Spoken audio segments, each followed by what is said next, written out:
కార్యక్రమం ప్రజా పాలన సంవత్సరం పూర్తి చేసుకుంటున్న సందర్భంలో ఈ పండుగను మీ అందరితో కలిసి పంచుకోవాలి. ఈ సంవత్సర పాలనలో రవాణా శాఖ సిబ్బంది సాధించిన విజయాలను తెలంగాణ రాష్ట్ర ప్రజలకు గుర్తు చేయాలని ఒక గొప్ప సంకల్పంతో ఈ కార్యక్రమాన్ని ఏర్పాటు చేసుకొని పోయిన సంవత్సరం ప్రభుత్వం ఏర్పడిన 2 రోజుల్లోనే డిసెంబర్ 7 నాడు ఎల్బీ స్టేడియంలో రాష్ట్ర ప్రభుత్వం ప్రమాణ స్వీకారం చేస్తే ఆనాడు కాంగ్రెస్ పార్టీ ఇచ్చిన 6 గ్యారెంటీలలో భాగంగా డిసెంబర్ 9 నాడు మొట్టమొదట ఆర్టీసీ బస్సుల్లో ఆడబిడ్డలకు ఉచిత రవాణా కార్యక్రమాన్ని ప్రారంభించి దాదాపుగా ఈ రోజుకు సంవత్సరం పూర్తి చేసుకోబోతున్నాం. డిసెంబర్ 9, 2024 నాటికి సంవత్సరం పూర్తి చేసుకున్న సంబరాలను మనం జరుపుకోబోతున్నాం. ఇది ఒక గొప్ప విప్లవాత్మకమైన మార్పు.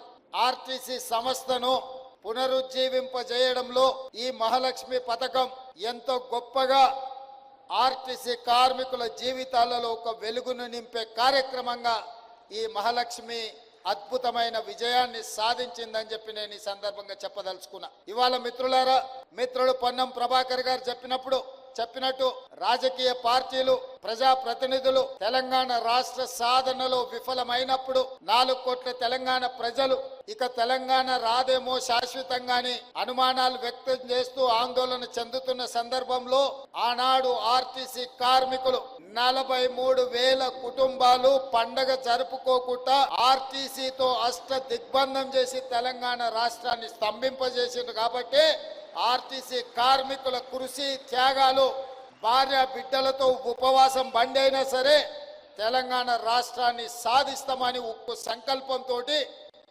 ఆనాడు సకల జనుల సమ్మెలో సింగరేణి కార్మికులతో పాటు జంగు సైరన్ ఊది తెలంగాణ రాష్ట్రాన్ని సాధించడంలో ఆర్టీసీ కార్మికులు విజయం సాధించిందని చెప్పడానికి ఎవరికి బేసజాలు ఉండాల్సిన పని లేదు.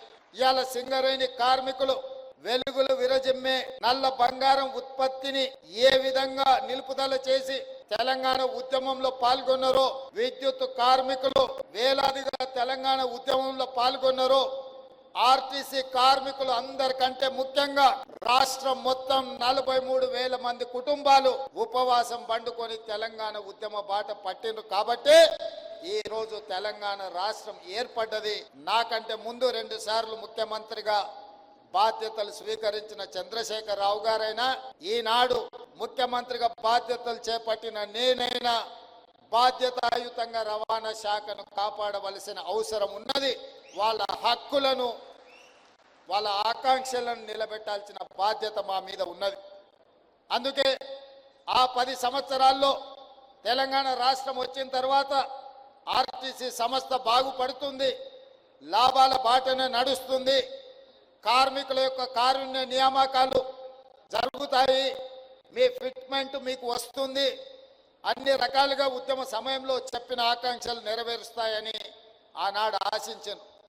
మీ ఆకాంక్షలు నెరవేరకపోవడం వల్ల మళ్ళీ తెలంగాణ రాష్ట్రంలో మీరు ఉద్యమ బాటన పడితే ఆనాటి ప్రభుత్వం నిర్లక్ష్యం చేయడం వల్ల దాదాపుగా 50 మంది ఆర్టీసీ కార్మికులు, నాకు బాగా గుర్తుంది, మీ ఒక ఆర్టీసీ డ్రైవర్ ఖమ్మం జిల్లాకు చెందినవాడు, ఆయన పిల్లలు మంచి ఉద్యోగాలలో ఉండి ఆర్థికంగా స్థితిమంతుడైన తోటి కార్మికుల కోసం ప్రాణ త్యాగం చేసిండు. కనీసం ఆనాడు హాస్పిటల్లో ఆ శవాన్ని పరామర్శించడానికి ఆ కుటుంబానికి ఒక మనోధైర్యాన్ని ఇవ్వడానికి కూడా ఆనాటి ప్రభుత్వం అనుమతించలేదు.